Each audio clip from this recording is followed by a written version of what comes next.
July August গণহত্যায় Sheikh Hasina সহ জড়িতদের গুরুত্বপূর্ণ কল রেকর্ড উদ্ধার, সিআইডি ল্যাবে বিশ্লেষণের অনুমতি দিয়েছে ট্রাইব্যুনাল। তো শেখ হাসিনার মামলায় যখন তথ্যপত্র আমি পাবো, সেই তথ্যপত্র যখন পিটিশন কোনো কিছু মুভ হবে ওনার নামেই হবে, কারণ এই মামলাটা তো জানেন যে বিস্তৃত সারা বাংলাদেশ জুড়ে। সুতরাং মামলাতে কোনো কিছুই যখন আমরা করবো ওই মামলার রেফারেন্স থাকবে, এটাই স্বাভাবিক। অনিয়ম করে পূর্বাচলে প্লট নেয় শেখ রেহেনা, ববি এবং আজমিনার বিরুদ্ধে দুদকের ৩ মামলা, আসামি করা হয়েছে শেখ হাসিনা ও টিউলিপকেও। সেনাবাহিনীর তত্ত্বাবধানে হল নির্মাণের দাবিতে জগন্নাথ বিশ্ববিদ্যালয়ের কমপ্লিট শাটডাউন, মেইন গেটে তালা ঝুলিয়ে দিয়েছে শিক্ষার্থীরা। বিশ্ববিদ্যালয়ের পাশে 2টা হল আছে, সেই 2টা হলে ভবন নির্মাণের অনুমতি প্রদান করতে হবে। আমরা এখানে ঘোষণা করছি আমরা এই আন্দোলনের সাথেই আছি।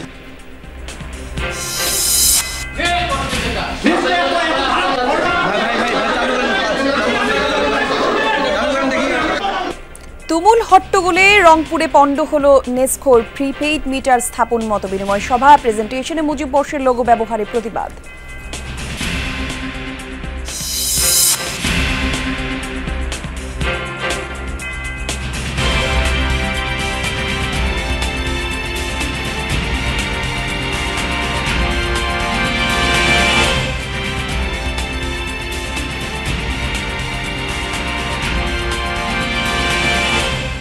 যমুনা নিউজে আমন্ত্রণ আপনাদের সবাইকে, সাথে আছে আমি জান্নাতুল কুলি। শিরোনাম দেখছিলেন শুরুতেই।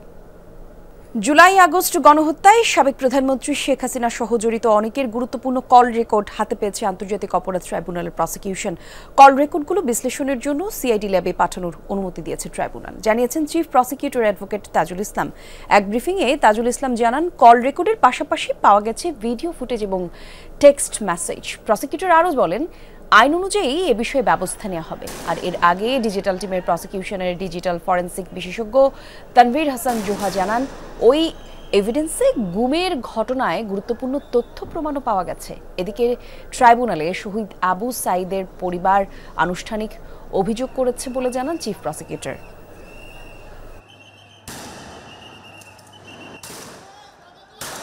আমরা যখন কোর্টে পিটিশন দেই, একটা মামলার সোর্স ধরে দেই না, তো যে মামলার সোর্সে আমরা পিটিশনটা দিয়েছি সেই মামলার 1 নম্বর আসামি হচ্ছেন শেখ হাসিনা, বা ওই মামলার আসামি হচ্ছেন শেখ হাসিনা।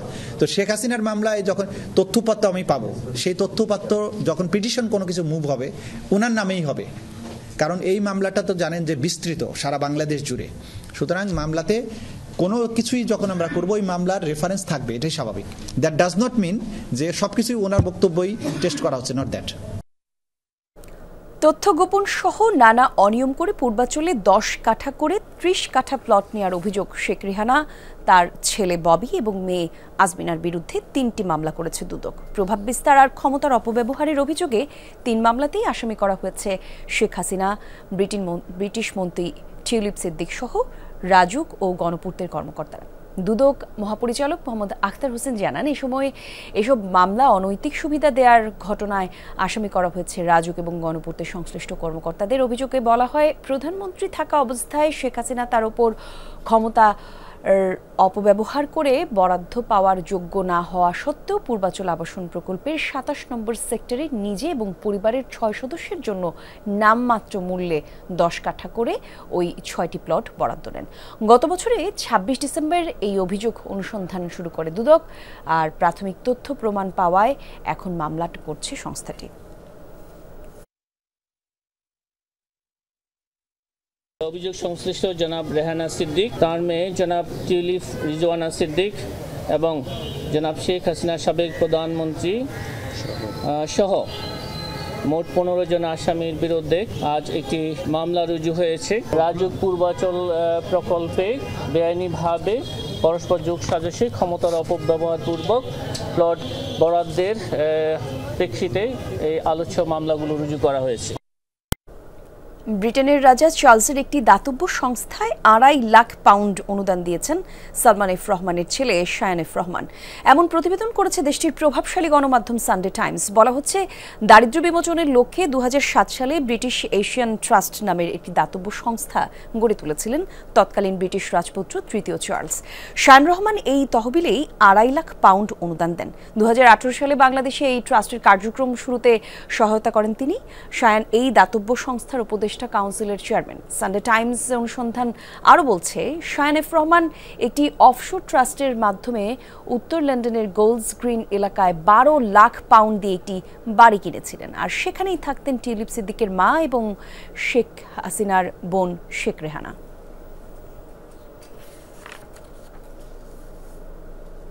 3 দফা দাবিতে আদায়ে অবশেষে জগন্নাথ বিশ্ববিদ্যালয়ের প্রধান ফটকে তালা ঝুলিয়ে দিয়েছে আন্দোলনরত শিক্ষার্থীরা। তালা লাগানো হয়েছে বিশ্ববিদ্যালয়ের একাধিক ভবনেও। ঘোষণা করা হয়েছে কমপ্লিট শাটডাউন। সকাল 8:30টার দিকে বিশ্ববিদ্যালয়ের প্রধান ফটক এবং শহীদ সাজিদ ভবনের তালা লাগিয়ে কমপ্লিট শাটডাউন ঘোষণা করে অনশনরত শিক্ষার্থীরা। জগন্নাথ বিশ্ববিদ্যালয়ের তৃতীয় ক্যাম্পাসের কাজ সেনাবাহিনীর কাছে হস্তান্তর এবং অস্থায়ী আবাসন নিশ্চিতের দাবিতে রোববার সকাল থেকেই অনশন চালিয়ে যাচ্ছে বিশ্ববিদ্যালয়ের 18 জন শিক্ষার্থী।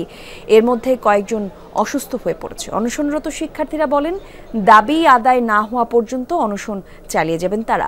এদিকে দুপুরে এক সংবাদ সম্মেলনে অনশনরত শিক্ষার্থীদের সাথে একাত্মতা ঘোষণা করে জগন্নাথ বিশ্ববিদ্যালয়ের শিক্ষক সমিতি। পরে কোষাধ্যক্ষ জানান, বুধবার সকালে সংশ্লিষ্টদের সাথে যৌথ সভায় সেনাবাহিনীর হাতে দ্বিতীয় ক্যাম্পাসের কাজ হস্তান্তর প্রক্রিয়া শুরু হবে। অনশন কর্মসূচি প্রত্যাহার করতে শিক্ষার্থীদের প্রতি আহ্বান জানান তিনি। দ্বিতীয় ক্যাম্পাসের কাজ সেনাবাহিনীকে হস্তান্তরের ক্ষেত্রে সুনির্দিষ্ট একটা রোডম্যাপ আমাদের দিতে হবে। বিশ্ববিদ্যালয়ের পাশে 2টা হল আছে, সেই 2টা হলে ভবন নির্মাণের অনুমতি প্রদান করতে হবে। যতদিন আমাদের আবাসন ব্যবস্থা নিশ্চিত না হয় ততদিন বিশ্ববিদ্যালয়ের 70% শিক্ষার্থীদেরকে আবাসন ভাতা প্রদান করতে হবে। শিক্ষার্থীদের এই যৌক্তিক এই আন্দোলন শিক্ষক সমিতির পক্ষ থেকে দ্ব্যর্থহীন কণ্ঠে আমরা এখানে ঘোষণা করছি, আমরা এই আন্দোলনের সাথেই আছি। আগামী বুধবার 11:30টায় একটা যৌথ সভা হবে। সেই সভার মাধ্যমে আর্মিকে কাজ দেওয়ার পুরো প্রক্রিয়াটা, চূড়ান্ত প্রক্রিয়াটা সম্পন্ন হবে। তোমাদের যে কর্মসূচি, সেই কর্মসূচিটা তোমরা বিশেষভাবে অনুরোধ করছি, তোমরা স্থগিত করো, আমাদেরকে সময় দাও। নতুন HMPV ভাইরাস নিয়ে আতঙ্কের কিছু নেই বলে জানিয়েছে প্রধান উপদেষ্টার বিশেষ সহকারী অধ্যাপক ডাক্তার সাইদুর রহমান। তিনি বলেন, সাধারণ ফ্লুর মতোই এই রোগ। শিশু, বয়স্ক ও জটিল রোগ আছে এমন রোগীদের স্বাস্থ্যবিধি মেনে চলতে হবে শুধু। সচিবালয়ে গণমাধ্যম কর্মীদের প্রশ্নের জবাবে তিনি বলেন, এই ভাইরাস নতুন না, তবে শ্বাসযন্ত্রের সমস্যার কারণে এটা নিয়ে আলোচনা হচ্ছে। শিশু, বয়স্ক এবং কোমরবিডিটি আছে এমন রোগীদের ক্ষেত্রে কিছুটা সমস্যা হতে পারে। এটা গুরুতর জীবনহানিকর রোগ নয়। বিশ্ব স্বাস্থ্য সংস্থা এই ভাইরাস নিয়ে অ্যালার্ট দেয়নি। এটি নিয়ে আতঙ্কিত হওয়ার কিছু নেই, মহামারী হওয়ার শঙ্কাও নেই। এজন্য সীমান্তে সতর্কতার কিছু নেই, তবে সরকারের প্রস্তুতি আছে। এক্ষেত্রে আলাদা চিকিৎসা গাইডলাইন করা হবে। HMPV কোভিডের মতো ভয়ঙ্কর না, কোভিডের সাথে এটি তুলনীয় না। তৈরি হয়নি। একেবারে চিকিৎসকের সাধারণভাবে একটি ফ্লু যেভাবে চিকিৎসা করেন সেভাবে চিকিৎসকরা করবেন। আপনারা এটা সাধারণ যে জ্বর কমানো এবং অন্যান্য পরামর্শগুলো মেনে চলবেন। একটু পানি বেশি খাবেন, পুষ্টিকর খাবার দাবার খাবেন। এর বাইরে এই পার্টিকুলার ভাইরাসের বাংলাদেশের উপস্থিতি নিয়ে সাধারণ মানুষের আতঙ্কিত হওয়ার মতন কোনো পরিস্থিতি তৈরি হয়নি। চাঁপাইনবাবগঞ্জে বাংলাদেশ ভারত সীমান্তে মৃত পাতিয়া নদীর উন্মুক্ত স্থানে বিএসএফের কাঁটাতারের বেড়া তৈরিকে কেন্দ্র করে এখনো থমথমে পরিস্থিতি বিরাজ করছে এলাকায়। সতর্ক অবস্থানে আছে দুই দেশের সীমান্তরক্ষী বাহিনী। রোববার রাতেও টহল দিয়ে পরিস্থিতি নজরে রাখে বিজিবি। চাঁপাইনবাবগঞ্জ জেলার শিবগঞ্জের বিনোদপুর ইউনিয়নের শিবনাথপুর এবং ভারতের পশ্চিমবঙ্গের মালদা জেলার বৈষ্ণবনগর থানার সুখদেবপুর সীমান্তবর্তী এলাকায় এই বেড়া তৈরিকে কেন্দ্র করে উত্তেজনার সূত্রপাত হয়। তবে বেড়ার কাজ এখন বন্ধ রেখেছে বিএসএফ। এর প্রেক্ষিতে সীমান্ত এলাকায় বাড়তি সতর্ক অবস্থান এবং সীমান্ত টহল জোরদার করে বিজিবি। ওরা অ্যাকচুয়ালি ভাবতে চায় যে আমাদের শক্তি অনেক বেশি, এটা আমাদের ক্ষুদ্র একটা দেশ। আমাদের যতক্ষণ শ্বাস আছে ততক্ষণ পর্যন্ত আমাদের মাতৃভূমি আমাদেরই থাকবে এবং এর জন্য জীবন দিতে হলে আমরা সবসময় প্রস্তুত আছি। সব ধরনের প্রস্তুতি আছে, সবচেয়ে বড় প্রস্তুতি হচ্ছে মনোবল, এবং আমি কতটুকু আন্তরিকতার সাথে কাজ করি, দায়িত্বটা পালন করি। তো আমি সেই ক্ষেত্রে বলবো আমার বিজিবি সেই দিক দিয়ে অনেক এগিয়ে আছে। জাতিকে সুন্দর নির্বাচন এবং নির্ভেজাল ভোট তালিকা উপহার দেওয়ার লক্ষ্যে কাজ করেছে নির্বাচন কমিশন, এমনটাই বলছেন নির্বাচন কমিশনার আনোয়ারুল ইসলাম সরকার। সকালে নারায়ণগঞ্জ জেলা প্রশাসকের সম্মেলন কক্ষে ভোটার নিবন্ধন প্রক্রিয়ায় চ্যালেঞ্জ এবং চ্যালেঞ্জ উত্তরণের উপায় শীর্ষক কর্মশালায় প্রধান অতিথির বক্তব্যে এসব কথা বলেন তিনি। বলেন, বিগত দিনে জাতীয় পরিচয়পত্র নিয়ে বিতর্ক তৈরি হলেও বর্তমানে সতর্কতার সাথে কাজ করা হচ্ছে। কর্মশালায় এনআইডি মহাপরিচালক হুমায়ুন কবির, নির্বাচন কমিশনের অতিরিক্ত সচিব আলী নেওয়াজ সহ অন্যান্যরা উপস্থিত ছিলেন।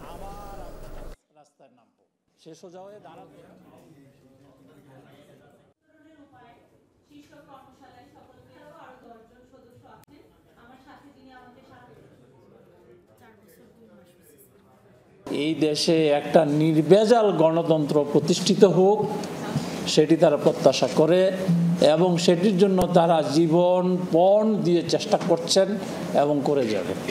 নিবন্ধন প্রক্রিয়া চ্যালেঞ্জ এবং চ্যালেঞ্জ উত্তরণের উপায়ের শীর্ষক কর্মশালার শুভ উদ্বোধন ঘোষণা করছি। জামাতের সঙ্গে বিএনপির কোনো বিরোধ নেই বলে মন্তব্য করেছেন জামায়াত ইসলামের নায়েবে আমির ডাক্তার সৈয়দ আব্দুল্লাহ মোহাম্মদ তাহির।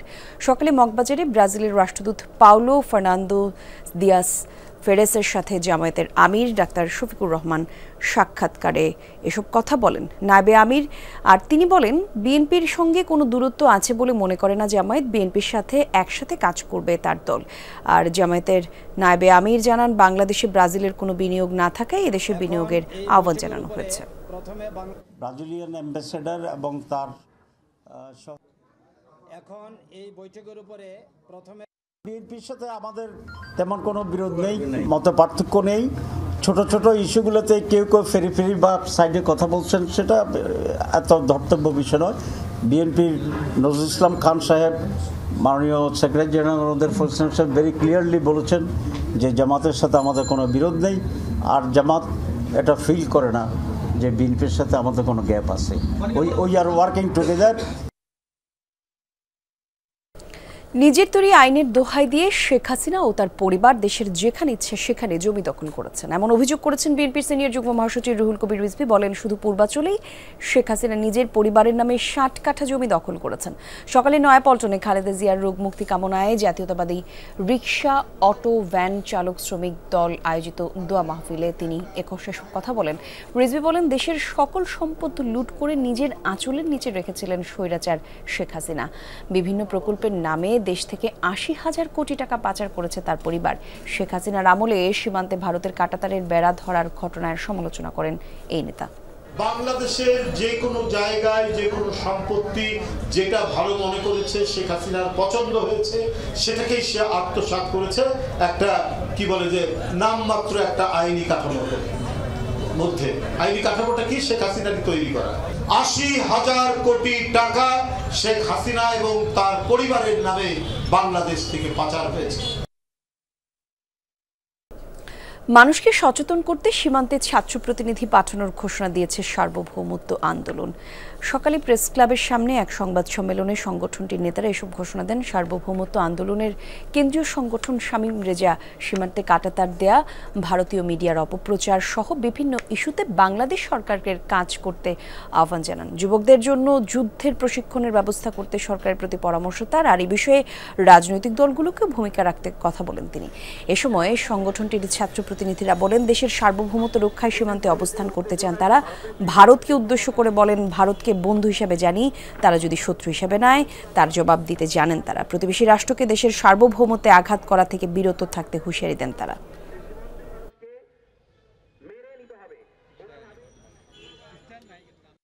ভারত নামে একটি রাষ্ট্র আছে, সেই রাষ্ট্র বাংলাদেশের বন্ধু রাষ্ট্র হিসেবে নিজেকে প্রমাণ করতে পারেনি। যেহেতু তারা প্রমাণ করতে পারেনি, সেই জায়গায় থেকে আমরা সংশয় প্রকাশ করতেছি যে বিগত দিনে যে হাজার হাজার সীমান্ত হত্যা, এটা আসলে যুদ্ধের শামিল। তারা বাংলাদেশের উপরে দীর্ঘমেয়াদী একটা যুদ্ধ জারি রেখেছে। চট্টগ্রাম আদালত প্রাঙ্গণে চিন্ময় কৃষ্ণ দাসের শুনানির দিন পুলিশের ওপর হামলা এবং ভাঙচুর মামলার আত্মসমর্পণের পর 63 আসামির জামিন মঞ্জুর করেছেন বিচারক। আত্মসমর্পণকারীরা সবাই আইনজীবী। দুপুরে জেলার অতিরিক্ত চিফ মেট্রোপলিটন ম্যাজিস্ট্রেট সরকার হাসান শাহরিয়ারের আদালত এই রায় দেয়। শুনানি শেষে আসামি পক্ষের আইনজীবীরা সন্তুষ্টি প্রকাশ করলেও আদালত চত্বরে বিক্ষোভ করেন বাদীপক্ষের আইনজীবীরা। অনাকাঙ্ক্ষিত পরিস্থিতি নিয়ন্ত্রণে আদালত জুড়ে নেওয়া হয় কঠোর নিরাপত্তা ব্যবস্থা। র্যাব পুলিশের পাশাপাশি আদালতে মোতায়েন ছিল বিপুল সংখ্যক পুলিশ। এর আগে গত 26 নভেম্বর আদালত চত্বরে পুলিশের উপর হামলা এবং ভাঙচুরের ঘটনায় কোতোয়ালি থানায় 116 জনকে আসামি করে মামলা করা হয়।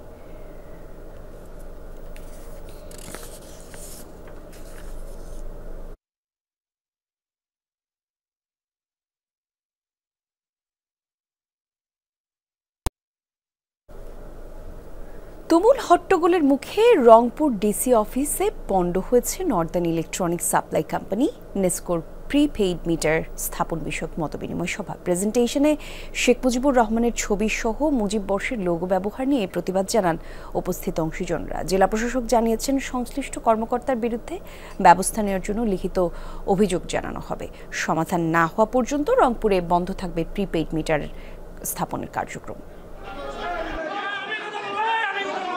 রংপুর ডিসি অফিসের হলরুমে বিদ্যুতের প্রিপেমেন্ট মিটার স্থাপন বিষয়ক মতবিনিময় সভায় হঠাৎই হট্টগোল।